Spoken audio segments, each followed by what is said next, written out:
Hello and welcome you watching the Social Network. I'm Neha Khanna. It's an ambitious government project mounted on a massive scale at a huge budget that promises to change the face of the social sector in India. Aadhaar is of course a 12-digit unique identification number that the government says will give you much easier access to social benefits from both the centre and the state governments than ever before. Headed by Nandan Nilekani, the former head honcho of IT giant Infosys, Aadhaar of late seems to be making news for all the wrong reasons, and it's trending today as well for reasons not very flattering for the government. So on the Social Network today, we're asking Aadhaar number or nuisance? You can send us your questions, suggestions and feedback to TSN on NDTV at ndtv.com. Let me in fact introduce our panelists straight away. Joining us from Bangalore is Matthew Thomas, who's founder of Citizens Action Forum. He also runs a trust called the Fifth Estate, which essentially leads a campaign against database control by the state. Joining us from Patna is Gopal Krishna, an activist who in fact testified before the Parliamentary Standing Committee which rejected the UID bill. And joining me here in the Delhi studio is Shehzad Poonawala, a member of the Congress Party. Shehzad, let me come to you first. You're going to be in the firing line the most because you represent the ruling party here. Now, let's begin with the latest controversy before we get on to the larger issue surrounding Aadhaar.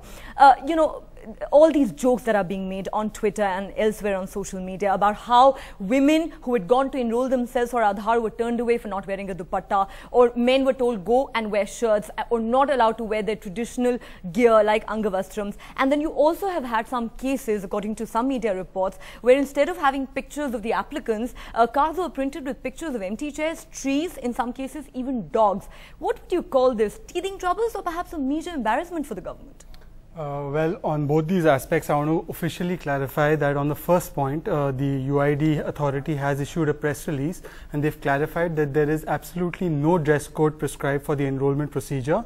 In fact, Sikhs are allowed to keep their turban. The only criterion is that your entire face has to be visible. So there is absolutely no dress code, and if any enrollment agency has made that mistake of prescribing a dress code, they will be penalized. There is a review done every few weeks. They will be penalized for doing that. You yourself must have gone at Okhla to do your enrollment, and I'm sure you didn't wear a dupatta. So let's clarify that. So you are saying that these were perhaps just stray incidents, yes, if at all?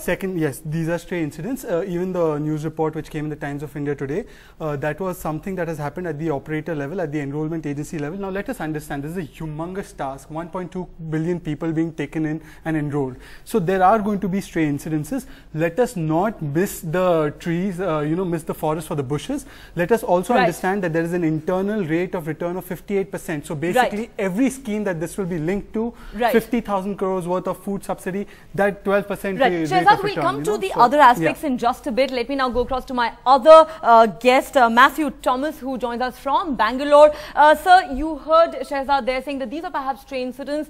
This is a humongous activity we're talking about. These things will happen. But talking about the larger issues of, say, data security that you and I were discussing earlier. Now, you mentioned how you're aware of certain enrolling agencies, especially in cities like Bangalore, that have been hired for this purpose in a rather indiscriminate and arbitrary fashion with no background checks being carried out on them, and you in fact said you have proof that some of them may actually have some criminal cases against them. What more can you tell us about that? Yeah, this entire system of enrolling agencies, it's a ridiculous system. It has no checks whatsoever. Anybody who has applied for it was given virtually if they showed that they've got some financial strength or something. I do not know what verification has been done. I have asked several RTI questions. The replies are extremely shoddy, to say the least.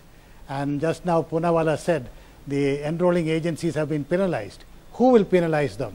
First of all, the system is that the UIDA does not give a contract to the enrolling agency. They only empanel the enrolling agency. The contract is given by the registrar. The registrar could be SBI, could be the Civil Supplies Department and so on. And they are passing the buck.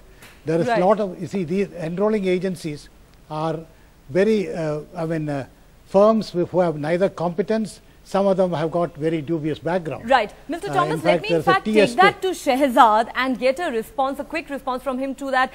You know, Shehzad, he's basically making the point that the way in which work is being outsourced to these agencies, who's really looking at how it's being done, because it is very sensitive data that you're talking about, which may very well fall into wrong hands. That's the main argument being made by critics of Aadhaar. Let me again clarify that as soon on this point of security of data, as soon as the operator collects the data, it gets encrypted and sent to the central database. So there is absolutely no way on earth that this data can be compromised or be accessed by the operator once it's gone. And let me also clarify that the Unique Identity Authority is time and again doing reviews, and whenever they find that there is some operator who's not up to the mark, they do take the requisite action. They have taken it in Andhra Pradesh. I just read it on the way here. And the registrar, you're right, the registrar will take action in these cases, but even the Unique Identity Authority is taking action. Let me in fact butt in there, Shehzad, because as you mentioned the point about how this data is sacrosanct, you know, one of our viewers, Louis Xavier from Bangalore, sent us these pictures which he says are of Aadhaar forms that were lying unattended at Bangalore. In fact, he's mentioned that address, HAL, second stage PO, Indira Nagar in Bangalore. So I guess a lot of those concerns remain, Shehzad, about such sensitive data, as you can see in those pictures, perhaps lying unattended and the possibility of it falling into wrong hands.